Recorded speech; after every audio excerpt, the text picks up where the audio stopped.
Bueno, respecto a este sainete de Santrich, nos dicen que estaba en Tierra Grata, preparando su viaje para Barranquilla. Dígame qué conexión tiene Tierra Grata con Barranquilla. Para irse con el famoso cura Hoyos, ¿se acuerdan del cura Hoyos? Claro. Claro. A recorrer barrios pobres de Barranquilla y a levantar la gente contra el establecimiento y hacer proselitismo político. En eso dizque andaba Santrich, cuando prefirió coger una trocha y largarse para Venezuela, donde está con sus amigos de siempre, preparando ataques contra Colombia y enriqueciéndose fabulosamente con las exportaciones de cocaína a los Estados Unidos, porque en eso sí no paran, ¿no? Pues en eso mantienen y precisamente, doctor Fernando, los Estados Unidos espera que la Corte Suprema de Justicia diga algo sobre el tema de Iván Márquez, diga algo sobre el tema de Santrich, quien simplemente está citado mañana a audiencia y todos siguen con la esperanza bajo el brazo de que va a aparecer y va a dar la cara como él dijo que lo haría cuando fuera requerido. A los únicos que se les ocurre creerle a un bandido es a los amigos de la paz. Bueno, pues porque son tan bandidos como él. Y entonces seguramente mañana se presentarán los abogados de Santrich en la corte y dirán, es que nuestro cliente no puede venir por dificultades de seguridad. Aplazamiento, claro. Por Dios, aplacen esta reunión, que con toda seguridad él vuelve. Siquiera pónganle 3 meses más para que pueda llegar con medidas de seguridad adecuadas a Bogotá y a la Corte Suprema de Justicia. ¿Apostamos a que eso es lo que va a pasar? Sí, y si le han dado esos 3 meses y de 3 meses en 3 meses han dilatado el proceso de tantos cabecillas de las FARC, ¿por qué no habrían de hacerlo también esta vez con Santrich? Sí, la Corte se los da, con seguridad. Bueno, Sí. bueno, muy bien. Ahora el presidente del Perú, Vizcarra, dice que ha habido desidia mundial ante la crisis migratoria venezolana. Desidia mundial. Nadie nos voltea a ver. Y todos los días estamos recibiendo torrentes, porque llegan a torrentes de venezolanos que buscan un plato de comida en Colombia, con toda razón. ¿Y hace cuánto lo dijimos? ¿Hace cuánto estamos con...? No. Es que la hora de la verdad exagera, es que Fernando Londoño es un exagerado. ¿Y hace cuánto dijimos que esto iba a pasar? Y está pasando. Claro, y está pasando mientras la oposición venezolana, liderada por Juan Guaidó, lo único que hace es perder tiempo dialogando, hágame el favor, con el régimen en Barbados. ¿Cómo le parece? Ay, por Dios. Eso no tiene mucho futuro, ese tema de la oposición bajo ese liderazgo. Yo No, creo que el tiempo se le va a acabó a desinflar. Guaidó y va a terminar en que en enero simplemente Guaidó deja de ser el presidente de la Asamblea y ya pasó a la historia. Bueno, ahora Así contémosle al oído a nuestros oyentes, queridos amigos, qué es lo que está pasando otra vez con el general Martínez. No lo querían dejar posesionar, se posesionó, salió adelante, salió fortalecido. Y ahora lo quiere tumbar otra vez la revista Semana. ¿Será la influencia de Petro? No se le olvide quién es el dueño de Semana ahora, ¿no? Sí, los Gilinski. Muy bien, y no se le olvide la relación de los Gilinski con Petro. Muy estrecha, se ha dicho siempre, muy cercana. Nos deben una explicación, y es esa la razón por la que Semana está ensañada contra el general Martínez. ¿De qué se trata? ¿Por qué? Sí, pues es una investigación que hacen, mejor dicho, despliegan toda la revista en contra del ejército y no se explica uno de dónde provienen estos embates contra la institucionalidad. Bueno, no estamos preparados para desarrollar la noticia, pero se las prometemos. Esto lo tenemos que estudiar a fondo. ¿De qué están acusando ahora al general Martínez? No, todo tiene que ver con manejos, doctor Londoño, con manejos contractuales, pues que han sido cuestionados. Básicamente, este capítulo que destapan es sobre manejos contractuales al interior del ejército.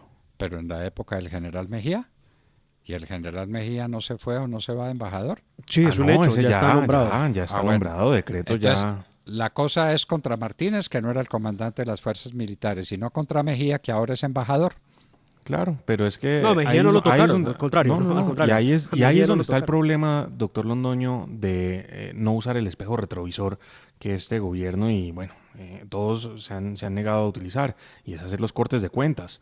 hasta dónde respondía la cúpula anterior, hasta dónde respondía el gobierno anterior, qué se recibe. Pero pues ahí está el problema y es lo que no ha querido hacer este gobierno.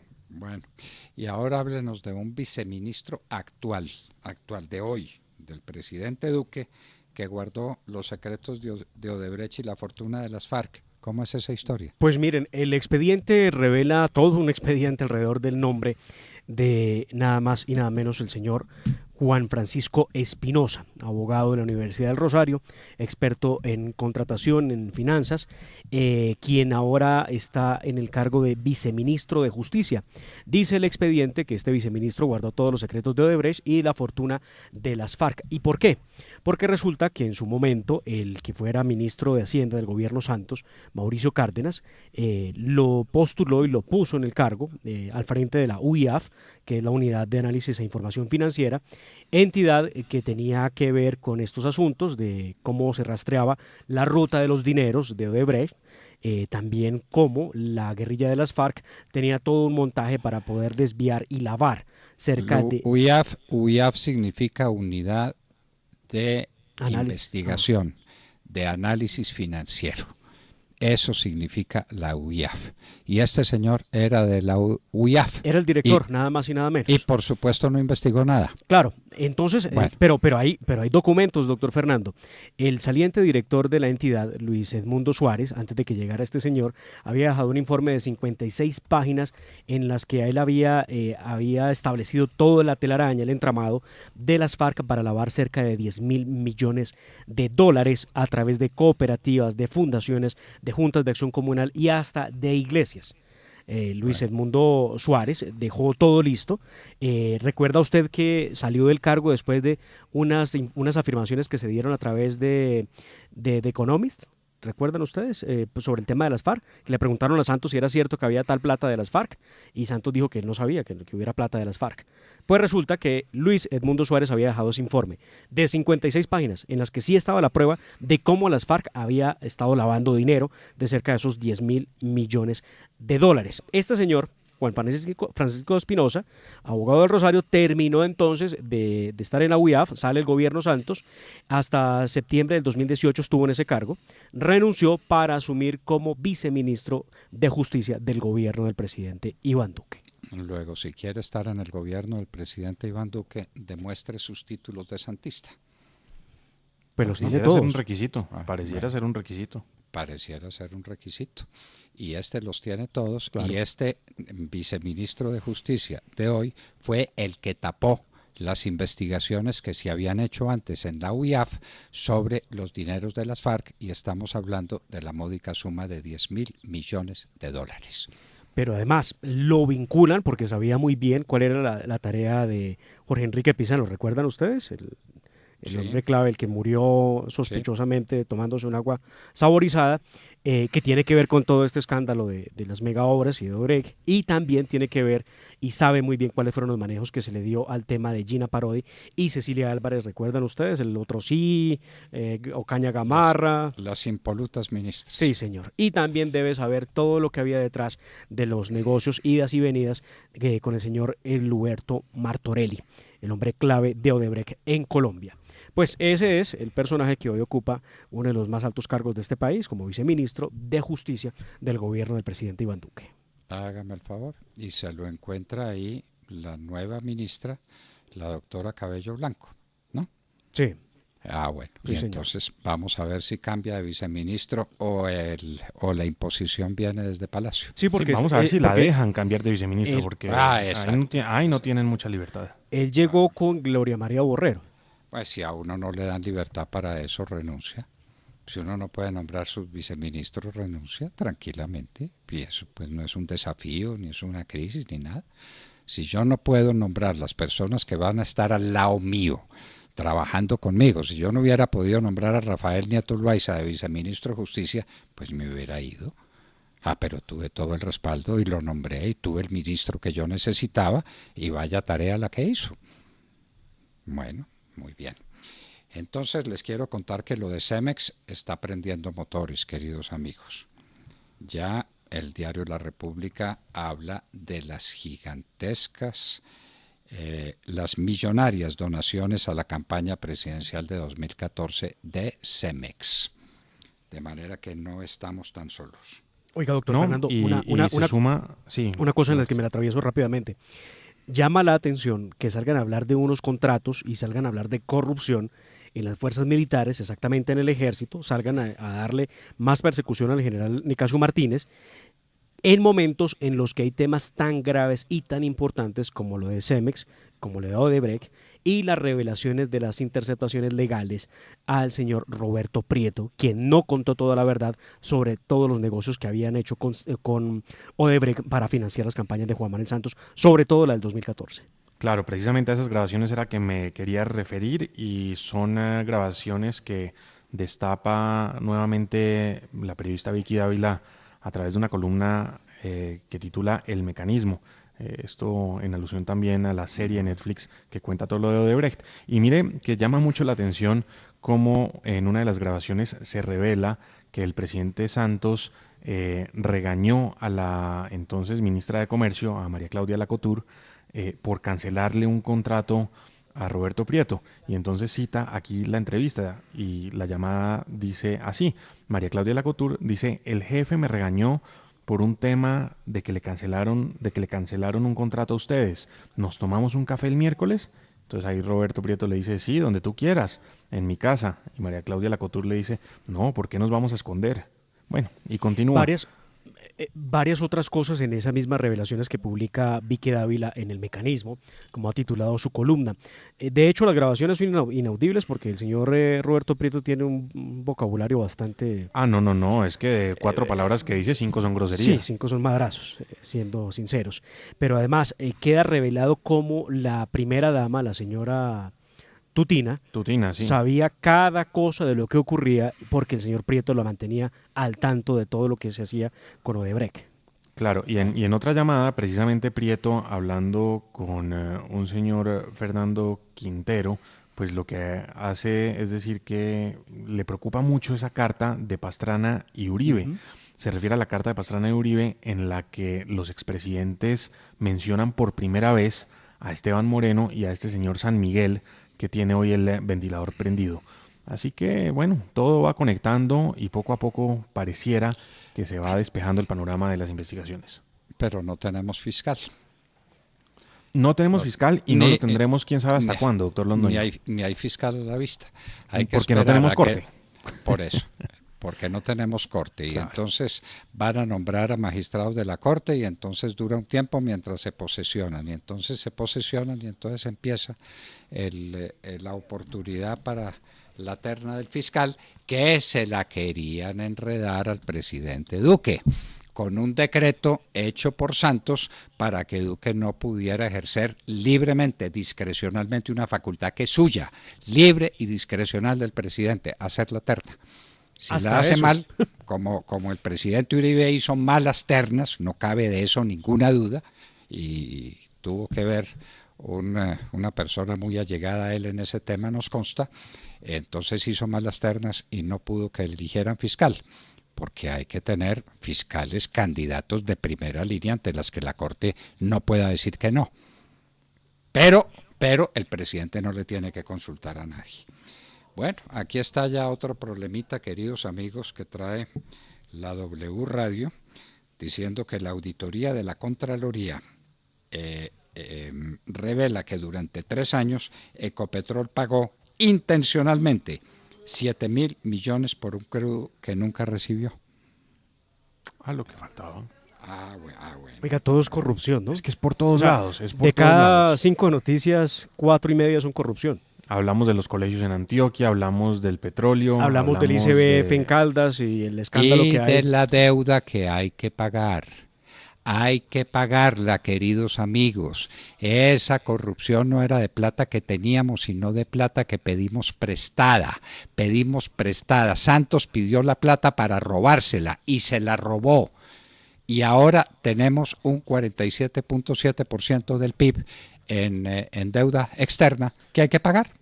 Claro, y todo esto lo hizo de manera muy hábil, ¿no? Porque mientras despistó al país, mientras todo el mundo estaba pendiente de lo que ocurría con el proceso de paz y tenía a todo el mundo embelesado en aquello, pues mire el desastre económico que dejó montado.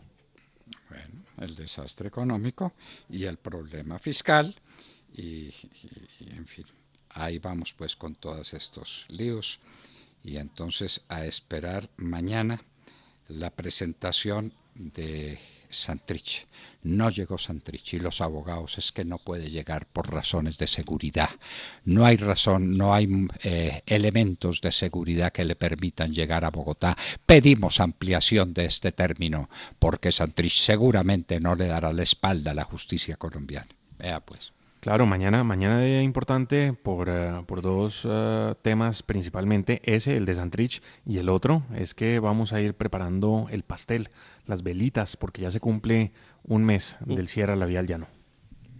Lamentable. Y ahora para variar el tema de la vía al llano, los transportadores que utilizan la vía pues para poder llevar personas a lado y lado de Villavicencio a Bogotá-Villavicencio, al lado y lado de Guayabetal. deben comprar una etiquetera, un talonario, y ese lo deben llevar para poderlo presentar ante los peajes y puedan obtener el 50% de rebaja en el costo del peaje por las vías alternas. Entonces, más problemas todavía. Bueno. ¿Para qué complicar más las cosas? Yo creo que bastante están ya difíciles. Bueno, le quiero contar que hay un problema en los Estados Unidos porque se filtraron correos del embajador británico donde se refiere al gobierno de Donald Trump. Cualquiera se puede imaginar que no serán los más cordiales, ¿no? No lo son y bueno, causan revuelo esas filtraciones, sí señor. Bueno, y a propósito de la carretera al llano, ¿qué está pasando con ella? Lleva un mes esa carretera cerrada, los perjuicios son inmensos, las 60 y tantas medidas tomadas por el gobierno nacional son paliativos, pues inteligentes, bien dispuestos, no vamos a discutirlo, que no atacan para nada el fondo del problema. ¿Cuándo se levanta ese derrumbe? ¿Qué se sabe sobre eso? Ni una palabra, ¿no es cierto? No, se sabe que ha llovido muy fuerte, el fin de semana por lo menos llovió muy fuerte, hubo más derrumbe, más caída de piedra, pero no hay posibilidades, doctor Fernando, de adelantar unas obras que permitan destapar la vía, ni tampoco permitan hacer algo contra la montaña, porque la montaña está arrojando piedra todo el tiempo, y si van a trabajar, pues habría una tragedia porque las víctimas serían los trabajadores que quedarían en medio de un derrumbe. Bueno, esa es la teoría, pero quisiéramos saber eso en qué va, porque alguien nos dijo muy optimista que eso era cuestión de un mes y que en un mes ya quitaban el derrumbe y creo que no han quitado la primera piedra. La primera piedra. Sí. Entonces, bueno. Las celebraciones que se dan en las obras por poner la primera piedra, pues en este caso. Y mientras tanto, la vuelta por unas carreteras alternas que no son alternas de nada, que son unas trochas, unos caminos de herradura que terminan por desembocar en Villavicencio, con la más corta entre 10 y 12 horas de camino, para una cosa que se hace en 3 horas tranquilamente desde Bogotá hasta allá. Entonces, 10 o 12 horas de camino para comunicarnos con la mitad del país. Pues mire, informa la Agencia Nacional de Infraestructura que en este momento en los kilómetros 58 y 64 más 200 hay 167 personas desarrollando las actividades para atender esta emergencia en la limpieza del cauce de la quebrada Estaquecá y en las obras de mejoramiento de una vía veredal que seguramente es una de las que le hace el quite precisamente al derrumbe. Pero pues eso es un escueto informe que presenta la ANI. Bueno, pero al fin, y la carretera que iban a ser alterna con unas vías terciarias que estarían disponibles en un mes para que por lo menos los carros pudieran transitar por ahí. ¿Qué pasó con eso? No. En 3 meses. Por ahora no, en un mes, en un mes. ¿La vía alterna? La vía alterna, sí. La vía alterna, que iba a estar en un mes. No, hablan del mejoramiento en este momento de la vía veredal Primavera Vanguardia Mesa Grande. Esto en Guayabetal. Así que no, entonces debe ser esa. Debe ser esa. Dicen que están trabajando con 129 equipos pesados, que tienen cargadores, retroexcavadoras, carrotanques, bueno, ahí hacen toda la lista de los equipos que están utilizando, 167 personas trabajando en ello, pero bueno, Es la última actualización que da Y la entonces Agencia en el Nacional de derrumbe, Infraestructura. ¿cuántos están trabajando? No, no, no, no. No, yo Esto creo que que usted nos yo dijo creo es que son sobre... 167 entre todos. Bueno, Porque dice 167 personas entre profesionales, vialistas, conductores, operadores, vigías, controladores de tráfico y supervisores. bueno, muy bien. Entonces, en eso estamos. Quiero saber si tenemos, porque nuestro computador se daña tanto como la vía al llano. Entonces quisiera saber si ya tenemos nuestro invitado especial para ahora. No, señor, aún no está. Estamos conectándolo en estos momentos. Bueno, y ojalá pues que otra noticia de última hora, que atacan con explosivos la sede de la Fiscalía de Nocaña, norte de Santander. Así es, doctor Fernando. El ataque se dio a las 3 de la mañana de hoy. Se presentaron 4 detonaciones al interior de la Fiscalía General. Al revisar las cámaras, se dieron cuenta que sujetos en motocicletas habrían lanzado granadas contra la institución. Muy bien, el pan nuestro de cada día. Y en un minuto estaremos con don Antonio Ledesma, líder opositor venezolano, exalcalde mayor de Caracas, quien nos hablará sobre el informe de la señora Bachelet, delegada de la ONU para los Derechos Humanos, que no fue tan favorable a Maduro como Maduro creía que fuera, porque al fin y al cabo era otra socialista, otra izquierdista la que iba a Venezuela para rendir informes sobre la situación de los derechos humanos. Y las cosas están peor, mucho peor de lo que cualquiera pudiera imaginar. Antonio Ledesma estará con nosotros en un minuto en la hora de la verdad. Y hablábamos con ustedes Al oído. al oído.